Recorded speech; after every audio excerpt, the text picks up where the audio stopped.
G'day there guys, road work ahead? I sure hope it does. It's Markee here, and welcome back to another episode of r/AmiTheA. Now if you love today's content, I want you to sit back, relax, chuck a prawn on the barbie, and enjoy today's content. I just said that, but it doesn't matter. Thank you. Posted by user Daisy Cherry Blossoms. Titled, Am I the a-hole for not telling my ex I got pregnant? I, 28 female, was with my ex-husband for about 6 years. During this time we were trying for a baby, but had no success. About 4 years into our marriage had a rough patch. My ex had stress, had work, and slept with his co-worker to relieve it. He confessed to me rather quick, and a week later, they sat me down and told me they were expecting a child. I was an idiot back then, and so I felt like I should forgive him because I truly believe he loved me and I thought I had no one. It wasn't. My ex's family treated me like their own, but my ex's supposed daughter was the apple of their eye. As a result of that, my ex's co-worker was a frequent presence in our lives. They felt like they had to include the mum of their grandchild for everything too, and she made her way into every family picture and memory. It didn't help that I suspected that the co-worker had feelings for my ex and flirted with him when she can. People thought that she was my ex's wife constantly, and I finally had enough when during the baby girl's first birthday party, when I was told to take a picture of my ex, his mistress, his daughter, and his parents, and it did not include me. It hit me that I was now treated as the other woman, and I realized that I deserved more than this bullcrap. I filed for divorce a few months later and left. It was the hardest time of my life, but I ended up getting a promotion at work and met this sweet, wonderful guy. Fast forward to now, me and my boyfriend are madly in love, and I gave birth to an adorable baby girl that I considered a miracle baby. I got pregnant with my boyfriend like 3 months after dating him, and I thought that it was strange that this could happen since my previous failed attempts with ex, and had thought that I was the infertile one. It crossed my mind then that maybe he was the infertile one, and he only believed Mistress was pregnant with his child because they were having an affair. I didn't say anything though because it was not my place anymore. However, my boyfriend was so happy about my daughter's birth and posted it on Facebook and tagged me in the post. I was still friends with my ex-sister-in-law on Facebook and she saw the post. She called me up and said that she was hurt that I didn't let her know that I could actually get pregnant, and the lack of child during my first marriage could be my ex's fault. He took the paternity test. The poor baby girl was never my ex's. The co-worker apparently was dating this terrible guy during the time she slept with my ex and didn't know who the child's father was. So she just strung my ex along because she had feelings for him and thought he would be the best father for her child. Now my ex blames me for not telling him that I was pregnant way before and him having to father this girl. He's doing pretty bad now, and I can't help but feel guilty like I should have told him. A lot of you guys haven't heard this one before. I have read it in the past, but there's an update, so I'm going to rehash it for the people who haven't read it before. My take on this is that OP is definitely not the a-hole. They are not the ones who cheated. They gave that man a second chance by sticking around, which, it's not the best idea, but a lot of people do it, and no judgment on that. He's the one that prioritized his mistress over OP, and the family did the same. I don't think there is a universe that exists where OP is the a-hole for not telling him that they got pregnant. Contact was cut, bridges were burned, and that was that. You can't be mad that you didn't get a paternity test and you're not the father. You made your choice. So, not the a-hole. Edits. I didn't realize that I could edit my post even after the 3,000 character limit. Okay, so first of all, I keep seeing that people have seen other posts like mine and some YouTube video, which I found down in the comments. It's by this guy Da Man called Husband Gets Side Chick Pregnant, What Wife Does Will Shock You. If so, I'm upset that other people have had similar situations as me, and that some people find the situation so hilarious that they make a video out of it. I've also never posted on Reddit before. I had a previous account for browsing, not posting. I don't think I have to prove my story, and I honestly posted this not to seek validation that my ex supposedly is the worst ever, but to gain perspective since my ex and his family were my family and close confidants for a large period of my life. We were pretty close, and I had promised to keep in touch after the divorce, which they were super upset about. But I really couldn't after everything that happened between us. They are now super ticked at me for the divorce and for being complicit in my ex taking on the expenses of his not daughter and forming a paternal connection with her for longer than he should have. Really speaks wonders about that family, doesn't it? Oh my god. Edit. So here's what's been happening right now. I haven't spoken to them after this and have been avoiding my ex's calls. He texted me saying that he's sorry and overreacted and feeling guilty about prioritizing people who were never really family over me. I only replied with asking how his daughter is because even though she isn't biologically his, she's still his girl. She seems like an adorable kiddo and adores her dad, sad face. My ex's mistress is able to support the girl financially, so my ex won't contribute to that, but he says that he's still going to see her every month because he feels morally obligated to.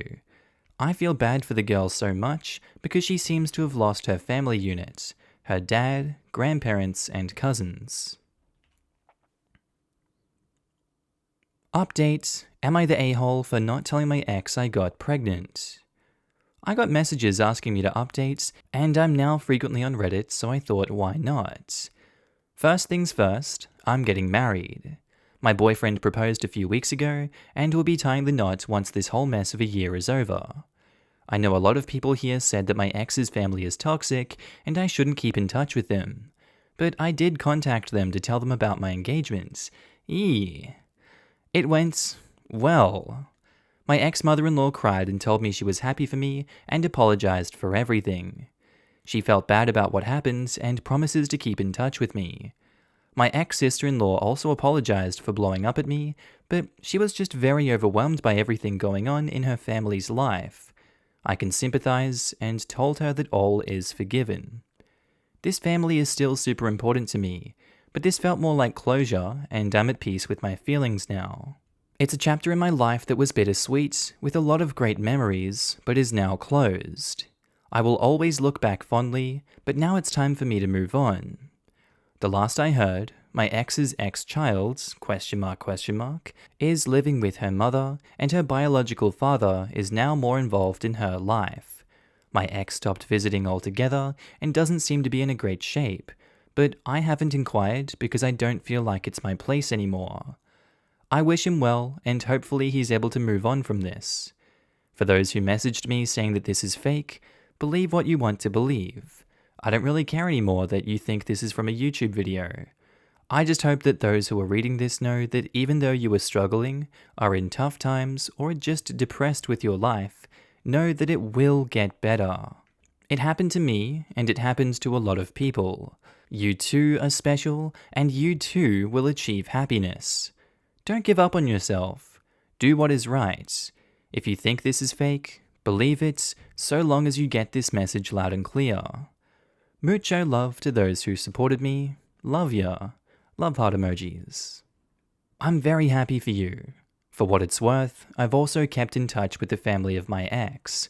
When I was going to be in the area for work, I contacted them and wanted to treat them to a nice dinner.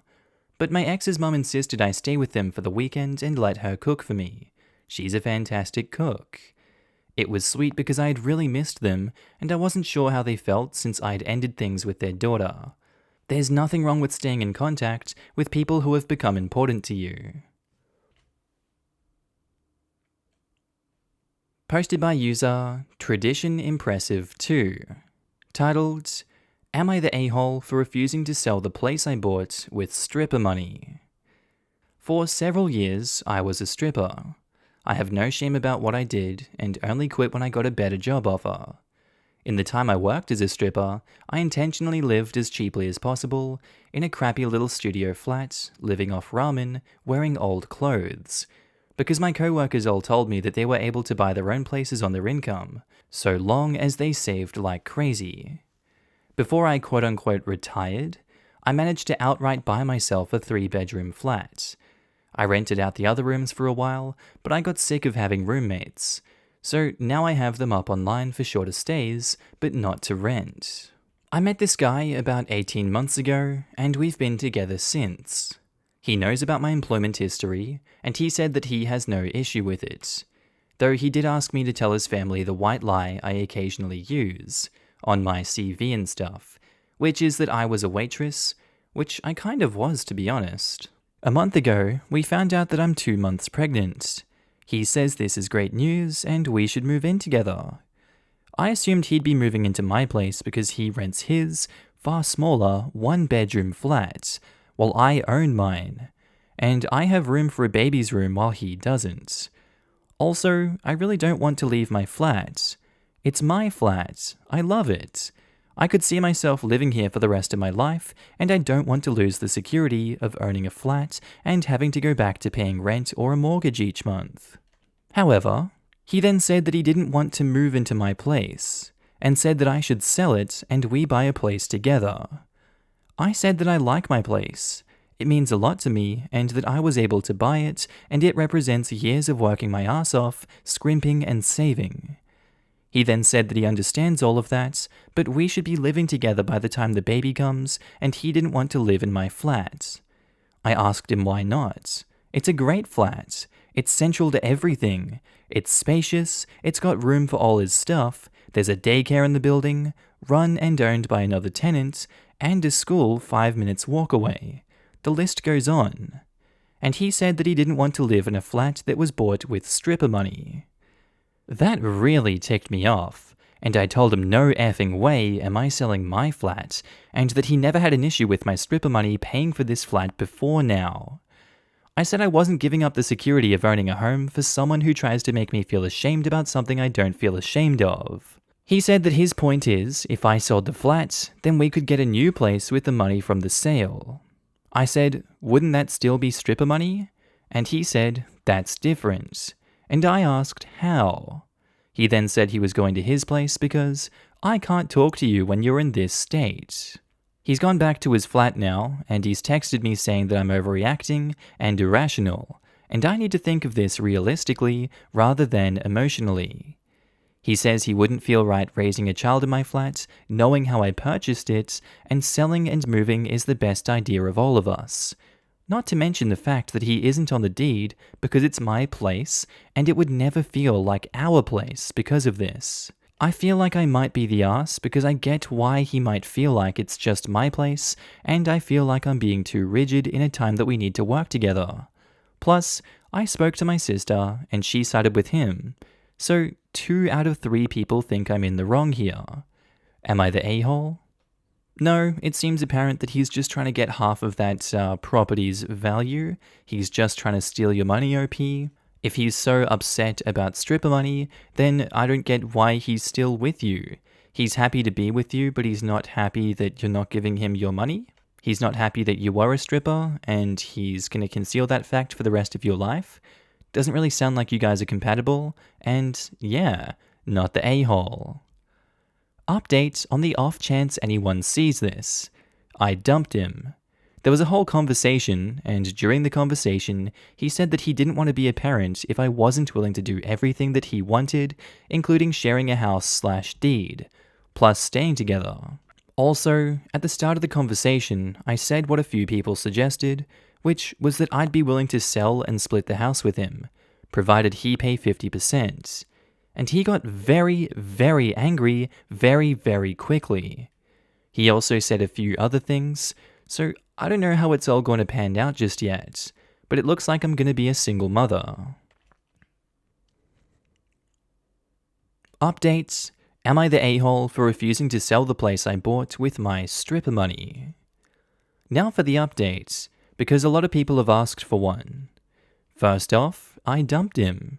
He initially said that he doesn't want to be a parent if we're not a couple, but earlier this week, he told me that he wants majority custody, so not only does he not have to pay child support, but if he gets majority, then I end up paying him. He actually said that that was his reasoning. He also runs his own startup and admitted the startup is basically done for, and he was hoping that when I sold my place, I could also put a cash injection into his business with the money. So basically, this was all about the money for him, and I have extensive documentation of all of this. The There's going to be a legal case, but I've gotten legal advice and it looks like I'll be able to get sole custody, which is what I intend to go for. In the last couple weeks, my sister has doubled down and is trying to get me to fix things with my ex because a baby should have a complete family. So I've not been involving her in my pregnancy, which she is furious about. She also told our parents, which I am furious about, so we're not speaking right now. I also want to say thank you to everyone who commented on my first post. When I first posted, between my boyfriend and my sister, I was genuinely convinced that I was in the wrong. So to have such an overwhelming supportive response really helped me realize that I shouldn't doubt myself so much. And with that realization, plus everything going on right now, I've decided to go to therapy, which I will be starting next week. All in all, the outcome of this is probably going to be me being a single mother in the flat I own. And honestly, pretty decent outcome. I have to call crap to the baby needs a complete family. A kid can have a mum and a dad and still have a dysfunctional family. Single parent, two parent, parents of the same sex, it doesn't matter. Your ex sounds controlling and like a leech. All the reasons he wants to be together or be a father are more for his benefit. Good luck to you, OP, and your baby. It might be a long road ahead, but you can do this. You've made it this far. Seconded. Looking at ex-boyfriend here, he doesn't seem interested in parenting at all. Rather, he's in it for the money and security he expected OP to give him, and he was pretty blatant about it too. Raising this kid as a single mother is absolutely better than raising it with this douche nozzle. Thirded. OP, ex-boyfriend is looking to monetize his relationships. His behavior frankly sounds somewhat sociopathic. I had a younger brother who lived this way, and it eventually led to his demise. Be well and happy with your flat and child. You sound like a very capable and smart person. Best luck and happiness to you. Awesome. I think people picked up pretty quickly what your boyfriend was about, but I'm honestly puzzled by your sister's attitude. Honestly, we didn't have the most stable home life growing up, and she was really big on wanting a regular, nuclear family as soon as she could build one. So I think maybe our upbringing has translated into pushing and wanting this whole complete family as adults. Well, that does make a bit of sense. I'd like to think she's doing this from a place of love. Like, seriously panicking that her niece and nephew are going to have a bad home life if you and the father are not together. Hopefully she comes to see that some people are better apart and you guys can mend your relationship. I thought that too, and I wanted it to be true, but then she told our parents I was pregnant, and until that point, I believed it could be from a place of love. But telling our parents about the baby is not coming from a good place, or at best, it's coming from a good but naive place. They kicked me out when I was a teenager for no good reason. She's tried to get me to mend fences with them, and I've refused, and of our whole extended family, I'm only in touch with one sister, her, and one brother. Your sister is immature. She has this idea of a perfect family and is incapable of understanding a single parent can also raise a child. Her involving your estranged parents is her trying to make you into a horrible person. I think your sister has been a bad influence in your life. Just go low contact with her, or at least try not to take her advice. Her first response after finding out that your boyfriend was using you for money is, make it work? What the hell? Your ex is an a-hole. If his solution to raise capital for his startup is to scam his girlfriend, he is destined to fail. Was he ever going to give you any equity for the investment? Lol, no. He was expecting me to sell my flat, buy a new place, put us both on the deed for the new place, and put any extra cash into his business, which would have just been his. So he only wanted us to share things when it worked for him. Okay, and I think that's where we're going to end today's episode, guys. As always, I do hope you enjoyed it and maybe even learned something from these stories. Just want to say a quick shout out to my Patreon subscribers and my channel members. You guys should be on the screen right now. If you do see yourself, I want you to give yourself a little pat on the back for being amazing and supporting me on this channel, this little journey we're going on the YouTubes. I really appreciate it, and you guys enabled me to do all this amazing work. So if you do see yourself, I love your face and I'm happy to see you. Also guys, if you want to pitch in your own support, you don't have to, but channel links are down in the description below to support the Patreon, the channel membership, whatever you want to do. It's kind of like tipping me if you feel like I'm doing a good job on this channel. I will be opening up avenues for content on those in the future. Just right now I'm kind of bogged down and stuck in Ireland, but you know, it is what it is. Anyway guys, with that said, I do hope you have a wonderful day today. Whatever you're up to, I'd love to know down in the comments below. I do hope you have a good day, night, sleep. Whatever you're up to today, tell me, and I'll see you in the next episode, guys. Bye.